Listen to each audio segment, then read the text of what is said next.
لوگوں میں عجیب و غریب قسم کے شوق پائے جاتے ہیں جس کی تکمیل کے لیے وہ پیسہ، وقت، حتیٰ کہ اپنی جان تک کی بازی لگا دیتے ہیں۔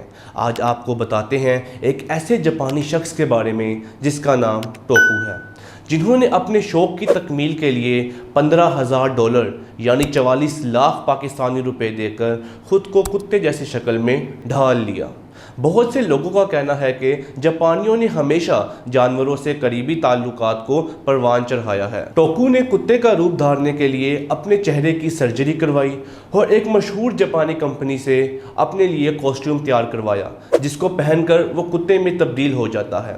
مشہور جاپانی کمپنی کا کہنا ہے کہ ہم نے ٹوکو کی فرمائش پر حقیقت سے قریب تر کولی نسل کے کتے کا لباس تیار کیا ہے جس میں ہمیں 40 دن لگے۔ ٹوکو نے کہا کہ وہ ایسے کام کرنے میں بہت لطف اندوز ہوتا ہے جو صرف کتے ہی کرتے ہیں۔ ٹوکو نے اپنے رہنے کے لیے ایک اسپیشل پنجرہ بھی تیار کروایا ہے جہاں وہ اپنی باقی کی زندگی گزاریں گے۔